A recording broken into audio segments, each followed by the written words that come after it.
अस्सलाम वालेकुम, मैं हूं शाहिद हुसैन। दुआ ज़हरा से मुताल्लिक़ ख़ास तौर पर इस वीडियो में आपको बताना है। बहुत सारे लोग कहते हैं यार इतनी सारी वीडियो क्यों बना देते हैं, लेकिन इश्यूज़ ऐसे हैं और बहुत सारी चीज़ों में बहुत सारे लोगों को जवाब देना पड़ता है और बहुत सारे सवाल जो नए पैदा हो रहे हैं उसके जवाब भी आप तक पहुँचाना, बल्कि दिमागों को क्लियर करना बहुत ज़्यादा ज़रूरी है। इसलिए मैं कोशिश करता हूँ कि जितना मैं से ज़्यादा वक्त दे सकता हूँ आप सबको दूँ, इसलिए मेरी ये कोशिश है। दूसरा ये है कि सिंध हाई कोर्ट ने तहरीरी हुक्मनामा जारी किया जिसके 2 सफ़ात पर मुश्तमिल है, आप डिस्प्ले पे ज़रूर देखेंगे। और उसके साथ साथ निमरा का और दुआ के केस में, यानी कि एक ही नौयत का केस, एक जैसा केस, दोनों कराची से लापता हूँ, दोनों माइनर हैं, दोनों को यहाँ से ट्रैप करके ले जाया गया। लेकिन इन दोनों केसेस में सूबाई हुकूमत का, सिंध हुकूमत का यानी और सिंध पुलिस का रवैया और हमारी मुअज़्ज़ज़ अदालत का रवैया मुख्तलिफ नज़र आया। इसमें बहुत सारे सवालों ने जन्म लिया है। बहुत सारी चीज़ें हैं जो आपको बतानी है कि ऐसा क्या हुआ है हमारी अदलिया को, ऐसा क्या हुआ है हमारी पुलिस को, ऐसा क्या हुआ है सूबाई हुकूमत को कि एक केस में उनका अलग रवैया, दूसरे केस में अलग रवैया। क्या है ऐसा क्यों किया गया है? पहले मैं कोशिश करता हूँ कि वो हुक्मनामा पढ़ता हूँ और उसके बाद फिर मैं तमाम पॉइंट्स उसमें वाजे करूँगा, जिसमें निमरा के केस में पुलिस ने क्या किया है और दुआ के केस में क्या किया है। हालांकि दोनों माइनर हैं, दोनों छोटी बच्चियाँ हैं, दोनों को कराची से अगवा किया गया, दोनों के खिलाफ जो है कराची में केसेस हैं, दोनों ने पंजाब में शादी की। सारी तफसीलात आपके सामने रखता हूँ। सबसे पहले तो मैं वो जो दिन भर हम रिपोर्ट करते रहे उसकी तफसीलात जो कि तहरीरी तौर पर अब सामने आ गई हैं वो आपके सामने रखने लगा हूँ। उसमें अदालत ने अपने 2 सफ़ात पर मुश्तमिल जो हुक्मनामा था वो जारी किया है।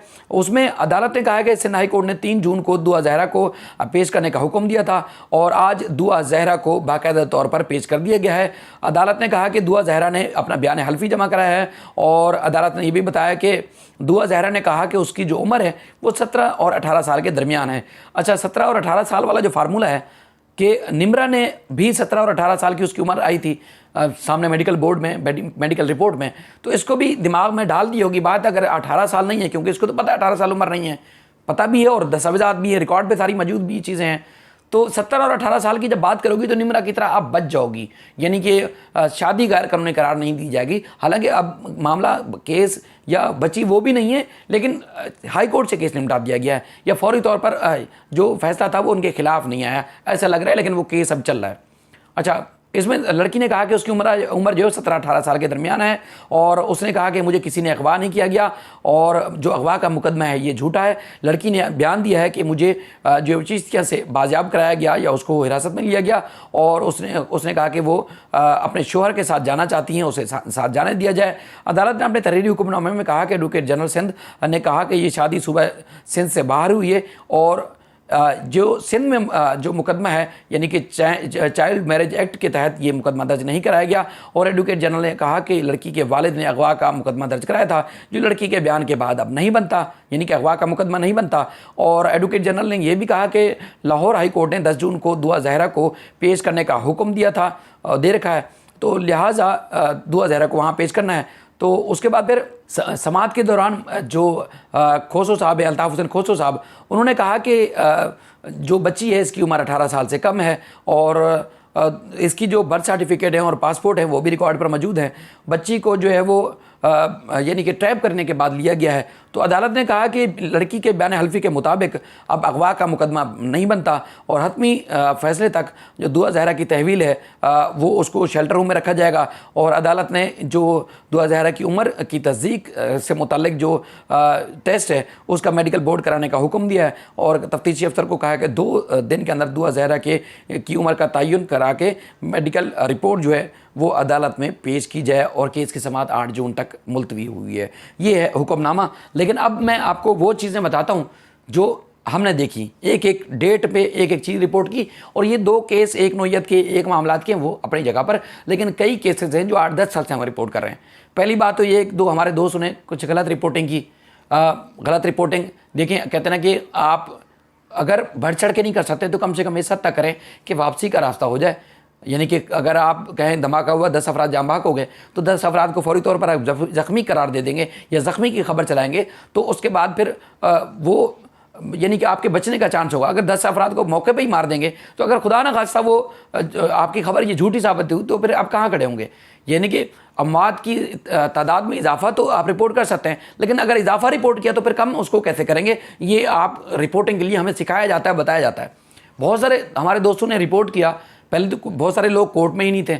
हमारे बहुत सारी खवातीन और बहुत सारे जो यूट्यूबर दोस्त हैं वो ऐसे रिपोर्ट करते हैं जैसे उन्होंने सब कुछ आंखों से देखा। वो आपके हमारे हाथों से जनरेट किए टिकर होते हैं, वो उन तक जब पहुंचते हैं तो उसके बाद फिर बढ़ चढ़ कर लफाजी और फिर अच्छे और अट्रैक्टिव थंबनेल के साथ वो रिपोर्ट करते हैं। तो ऐसा लगता है कि जैसे इन्होंने ये खबर क्रिएट की होगी और लाखों की तादाद में व्यूज़ और लाखों की तादाद में वो उनको मेहनत का सिला मिल रहा है, उसका मुझे वो नहीं है, लेकिन उनको पता नहीं होता। लेकिन फैक्ट से बिल्कुल हट के 99% फैक्ट से हट के रिपोर्ट कर रहे होते हैं। ऐसा बिल्कुल नहीं होता। कमरा अदालत में जो कुछ हुआ वो हम पहले आपको बता चुके हैं। ज़हीर को गिरफ्तार ना किया जाए या ज़हीर की ज़मानत मंजूर की जाए, ऐसी कोई अदालत में बात ही नहीं हुई कि हिफाजती ज़मानत मंजूर की जाए। कमरा अदालत में कोई बात नहीं, ऑर्डर मेरे पास पड़ा हुआ है, कोई देखना चाहे डिस्प्ले पे ये देख सकता है। दूसरा ये है कि अब 2 दिन बाद उम्र के तयन के बाद ये पता चलेगा कि अब मामला ट्रायल कोर्ट में जाता है या नहीं जाता। लेकिन इस दौरान आपको मैं बताता हूँ कि निम्रा का केस, यानी कि दोनों की तारीख जो गुमशुदगी की है या अगवा की है वो आगे पीछे की है, यानी कि 16 को और 17 को, इसी तरह 17 और 18 की अप्रैल की डेट है। उसके बाद फिर उसमें सिंध हाई कोर्ट में दोनों आगे पीछे इसी तरह दरखास्तें दायर होती हैं। पहले दुआ की दायर होती है, फिर निम्रा की होती है। सिंध पुलिस जो है वो निम्रा को पहले ले आती है 3 डेटों के बाद, और दुआ के मामले में न सिर्फ तफ्तीशी अफसर बल्कि वहाँ की टीम समेत SHO समेत आपको IG तक हटाए गए, वो आपने खुद देखा। अच्छा, उसके बाद फिर जब लाया गया तो लड़की को निम्रा को, तो उसकी वालदा ने हमारे सामने सबसे पहले भी मुलाकात की। वहाँ पर लड़की ठीक है, बेटी वो जो कुछ बोल रही थी कि अपने शौहर के साथ जाना चाहती है, उसको अगवा नहीं किया गया, वो उसकी अपनी मर्जी से शादी की है, सारी बातें बिल्कुल अपनी जगह पर। उसने बाहर भी बोला और उसने कमरा अदालत में कोर्ट रूम में जज के सामने भी ये बात की। लेकिन अदालत ने ना उसको पहले भी कहा, पहले भी नहीं रोका था, लेकिन पुलिस ने अपनी वालदा से, उसकी जो वालदा थी नरगिस साहिबा निम्रा की, उससे मुलाकात करने से बिल्कुल नहीं रोका। और समाज अब हो गई तो उसके बाद भी उसने अपनी बेटी से मुलाकात की, बैठ के गुफ्तगू की, बल्कि शेल्टर होम में भी जाके वो मुलाकातें करती रही और किसी ने नहीं रोका। उसके बाप भी, आपने वीडियो में अभी रिकॉर्ड पढ़ी होगी, आप उन्होंने भी कहा कि वो शेल्टर होम में भी गए थे और बेटी से मिल रहे थे, बेटी रो रही थी, उसके ऊपर तशद्दुद हुआ।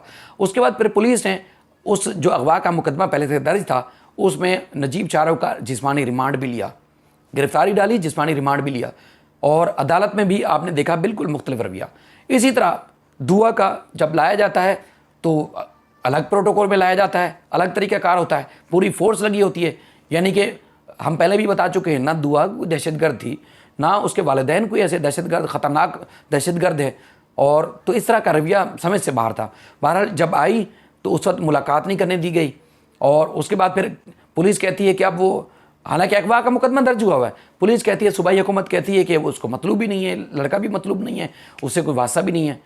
तो ये तो बहुत सारे सवाल हैं जो जन्म ले रहे हैं कि आखिर ऐसा क्या है कि दोनों केसेस में एक ही नौयत के केसेस हैं, दोनों में सिंध पुलिस और सिंध हुकूमत का रवैया अलग क्यों है। और उसके बाद फिर लड़की ठीक है अपने शौहर के साथ जाने का, जिस निम्रा ने कहा था, इसी तरह दुआ भी कह रही कि मुझे जाना है।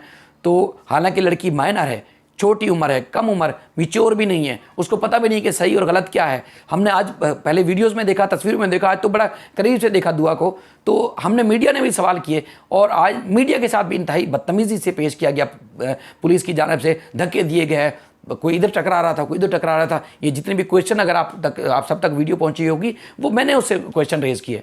बच्ची से मैं बार बार धक्के भी खाता रहा लेकिन पूछता रहा। ये मैंने इस तरह के बहुत केसेस दहशतगर्दों को भी रिपोर्ट किया हुआ है, लेकिन पुलिस का रवैया उस वक्त भी ऐसा नहीं होता था। उज़ैर बलोच, बड़े बड़े गैंगस्टर, बड़े बड़े दहशतगर्द जिनके ऊपर रॉ के इल्ज़ामात भी लगते थे, उनको भी हमने रिपोर्ट किया हुआ है। जो रेंजर्स, पुलिस और पत्नी किन किन फोर्सेस की कस्टडी में आते थे, तहवील में आते थे, उनको भी हमने इन्हीं हाथों से फुटेजेस और इन्हीं हाथों से हमने टिकर बनाए हुए हैं। कभी भी ऐसा रवैया नहीं होता था जिस तरह दुआ के मामले में रवैया देखा आपने पुलिस का। ऐसा क्यों, मतलब क्या ऐसा था कि क्या बताना चाह रहे हैं कि एक तबके को दीवार से लगाने की कोशिश कर रहे हैं कि किसी की बेटी लापता है, बेटी के साथ ज्यादती हुई, बेटी को अगवा किया गया, बेटी के साथ झूठा जाली मुकदमा बनाया गया, तो पुलिस को उल्टा मजलूमों के साथ सपोर्ट करने के बजाय ऐसा लग रहा है कि जैसे मुझे लग रहा है, मुझे सवाल दिमाग में आ रहे हैं कि कहीं ऐसा तो नहीं कि एक माफिया था मानसेरा, कभी बालाकोट, कभी मुजफ्फराबाद, कभी साहिवाल, कभी लाहौर, कभी चिश्तिया, कभी बहावल नगर, कभी इस तरह घुमा रहा था।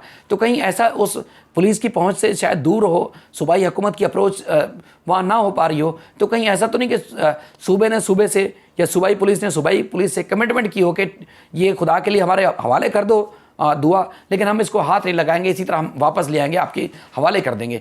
तो यानी कि जो सवाल पैदा ही नहीं हुए थे वो उन सवालों के जवाब देना शुरू कर दिया एडवोकेट जनरल सलमान तलेबुद्दीन साहब ने।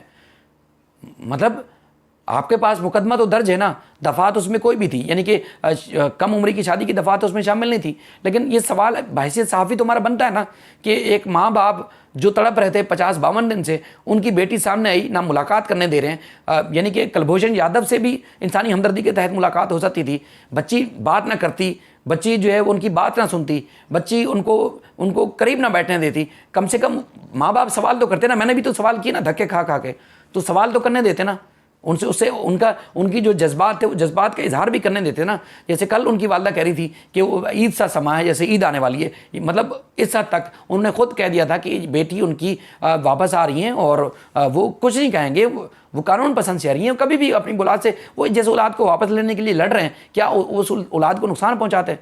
ऐसा तो कभी भी नहीं था। तो बहरहाल ये रवैया बड़ा नामुनासिब और नागवार सा गुजरा है, और हमारी ये कोशिश है कि जो जो चीज़ें अपडेट सामने आती रहेगी हम रिपोर्ट करेंगे। और ये चीज़ें जो थीं वो आपने सामने देखी, और उम्मीद करते हैं कि जो हमदर्दी रखने वाले हमारे सहाफ़ी दोस्त हैं, जो मज़लूमों का साथ देने वाले सहाफ़ी दोस्त हैं, वो ज़रूर हक़ और सच के लिए साथ खड़े होंगे, चाहे वो आगे उनको किसी भी मुश्किल से गुजरना पड़े। बहुत शुक्रिया, अल्लाह हाफ़िज़।